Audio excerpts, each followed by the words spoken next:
Okay, I'll get back to sections 4.1 and 4.2 here. We're in the middle of working through problem 8 about this player Ted Williams. It's something I didn't mention in the last video. So notice how the slope, negative 0.402, is a negative number. Okay, why is that important? Well, it means that as time goes on, his production is declining. Now that makes total sense, right? It'd be kind of strange for his production to be increasing. So, you know, let's take a look at part C here, where it says excluding all the data from the Warriors, fit a linear regression line y hat equals b sub 1 times x plus b sub 0 to the data regarding the number of RBIs. Okay, then we're going to use this equation to predict how many RBIs Williams would have hit in each of the Warriors.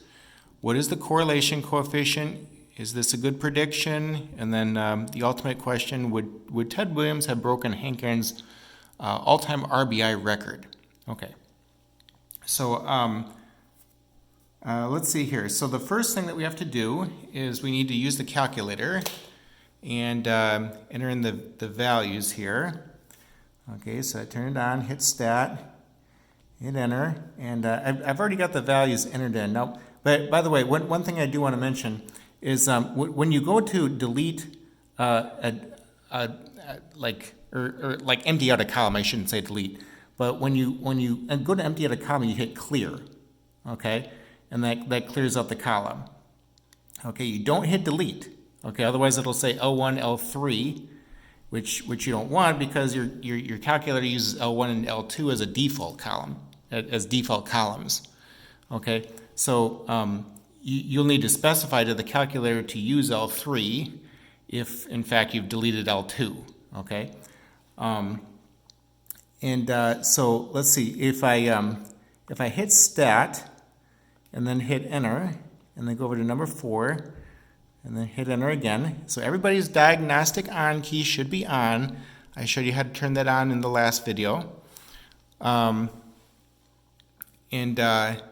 Okay, so A is the same as the slope and B is the same as the y-intercept. Okay, so y equals negative 3.354 times x plus 646.485 or 484 would be the equation of this line, okay, and R, and so everybody's diagnostic on key should be on, okay, which is how you should see R.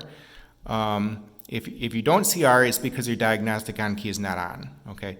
R is approximately negative 0.782, okay, and by the way, that's a slightly above average prediction, or that's at least a better prediction than we had for the home runs, right? For the home runs, it was negative 0.367.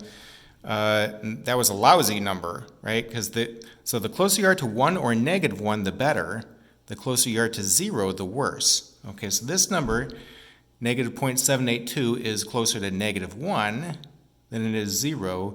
So that means that this line, like for this problem, it actually makes sense for us to, make predictions, okay? Because the data follows a linear trend, okay? Or like a line at least makes sense, okay? Whereas in this last example, like it didn't really make sense for us to be using a line when a line does a poor job at representing the flow of all these points, okay? Now, this isn't, outstanding. It's not like R is negative 1, okay? So if you're at 1 or negative 1, then you've got perfect correlation, okay? So I would call this slightly above average prediction.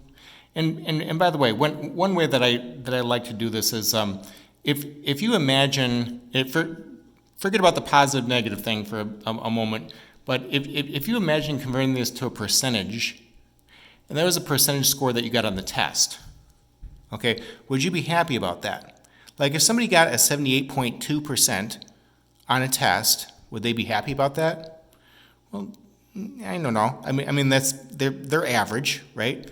75 is average. right? Now, if somebody got a 36.7% on the test, would they be happy about that? I think not. Okay, that's not a good prediction.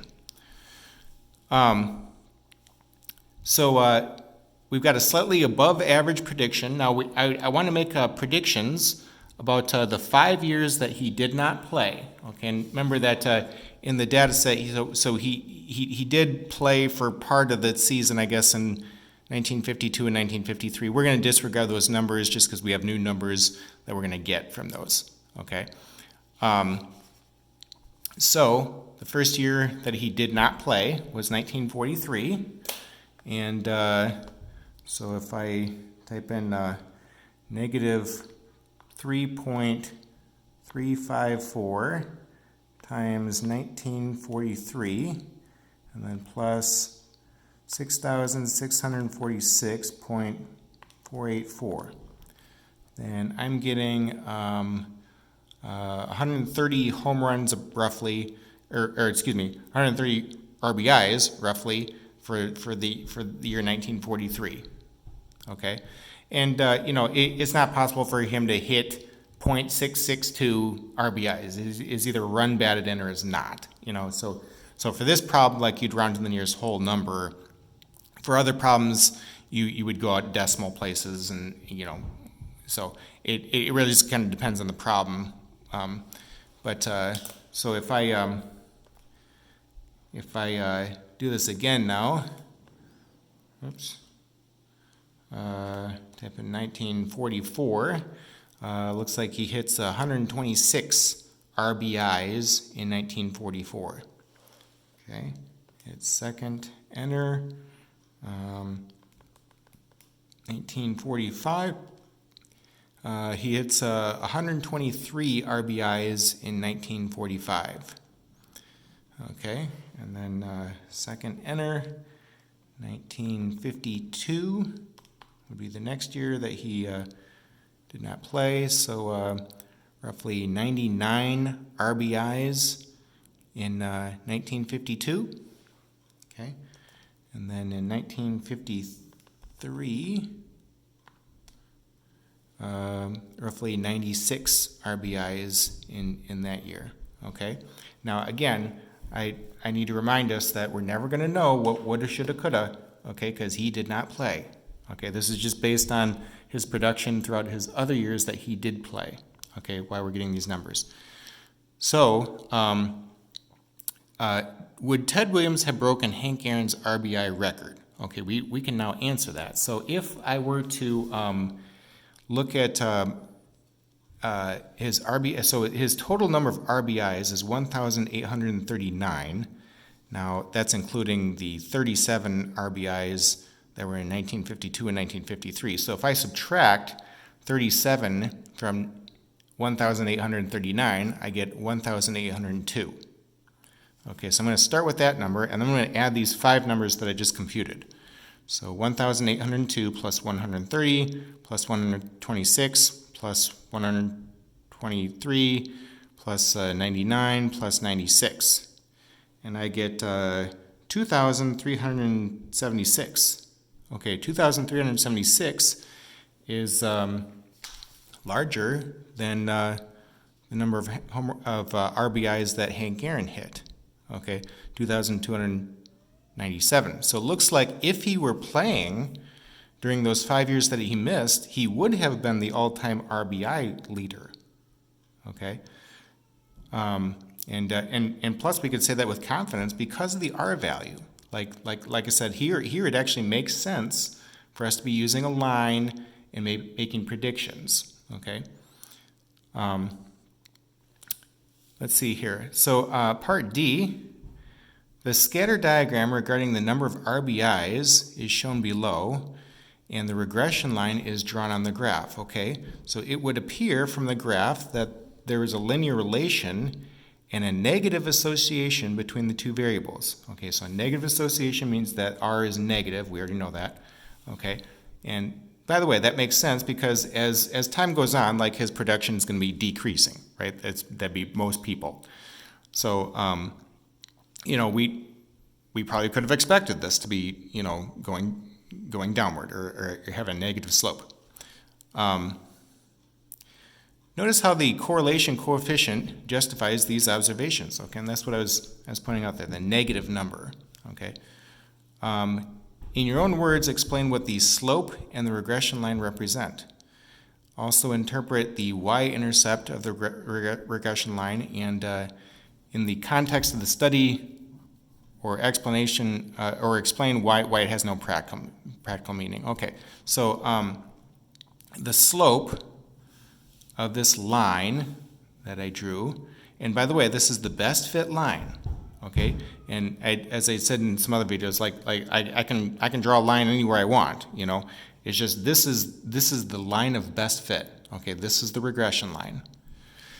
Now the slope of the regression line, this line here, is negative 3.354, okay? So what does that mean? Well, for each year, his RBI total decreases, because that's a negative, by 3.354 RBIs. Okay? You know, it'd be important for me to say the word decreases since that's a negative, okay? And 3.354 is the same as 3.354 divided by 1, right? So for each year, that's where we're getting every 1 year, okay? The y-intercept is saying that if x is 0, then this means that he plays in year 0. Okay, that's not possible. So the y-intercept in this problem has no practical meaning, okay, since he's not playing in year 0. Okay, he's playing in 1939, would be the first year that we have data for, okay. And by the way, that sometimes happens with regression type problems, how the y-intercept has no meaning, okay. So you always let x be 0 to find y, okay. All right, so let's see. I'm gonna go ahead and stop the video right here, and we'll pick up with another example then in the next video.